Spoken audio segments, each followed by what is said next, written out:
Hi everyone, subscribe to our YouTube channel and hit the bell to never miss a video from the Chelsea Flower Show 2024.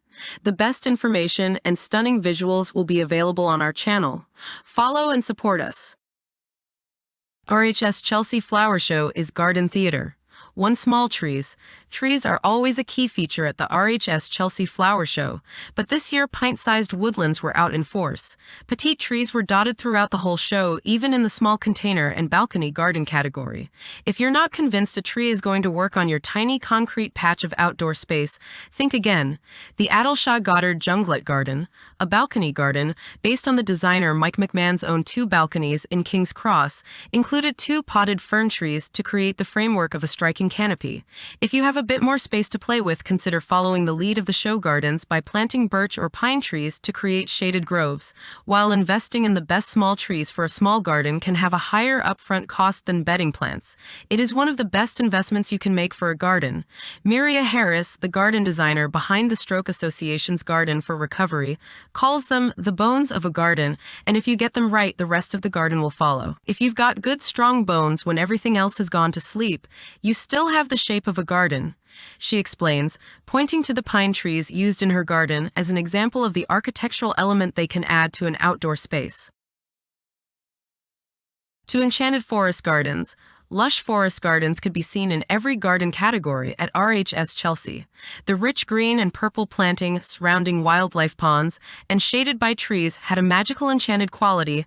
This trend was used as a child-friendly garden idea in the RHS No Adults Allowed garden, a garden designed by primary school children.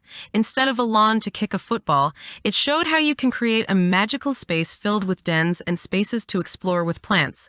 The best part about a forest garden is that it can be achieved with surprisingly little effort. It is predominantly made up of perennials, which require minimal maintenance. The trickiest part is building the different height layers. In general, there should be 7 different layers in a forest garden, from ground cover all the way up to a tree canopy. To build up a forest garden at home, you can try layering some of these forest garden favorites from the show: wild strawberries for ground cover, bistort for the lush herbaceous layer, hops as a fast-growing climber, hazel for the shrub layer, and medlar as a beautiful low tree level. 3. Upgraded water harvesting. Water tanks, rain chains, and water reservoirs were pride of place in many of the gardens, showing that you don't need to settle for any old, ugly-looking water butt. The WaterAid garden was the ultimate inspiration, taking water gathering to the next level with a rainwater harvesting pavilion that towered over the garden like a sculpture. But for realistic inspiration for us mere mortals, the flood-resilient garden was filled with genius and accessible water harvesting ideas. Elegant rain chains direct water off an angled roof into large repurposed tanks that could not only hold 10 bathtubs worth of water, but double as ornamental ponds. I think there's so much more we can do in our own gardens to recycle and reuse water, says Rebecca Powell, Minister for Nature. And even to stop the water going into our drains. Yeah, that's half the reason we get problems with sewage. It's all mixed with the rainwater. 4. Well-being gardens.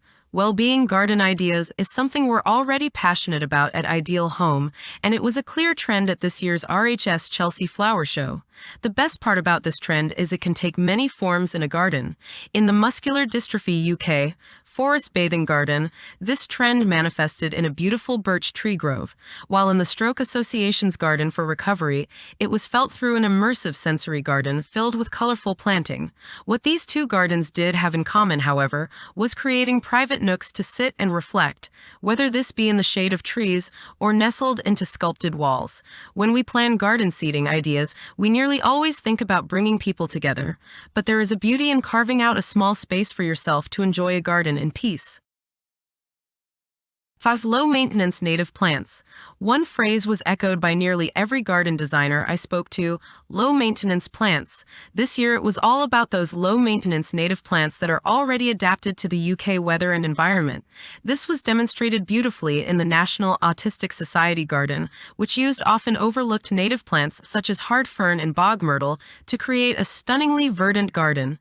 This is a trend that is easy to recreate in your own garden if you do a little research into your garden before venturing out to the garden center. Edward Barsley, the co-designer of Flood Re, the Flood Resilient Garden, point out that not every garden in the UK is the same. Good design is contextual design, he explains.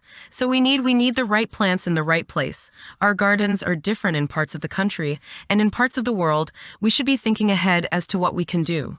RHS Chelsea Flower Show is always an inspiring day out, but this year I can't wait to try out some of these more accessible ideas in my own tiny outdoor space.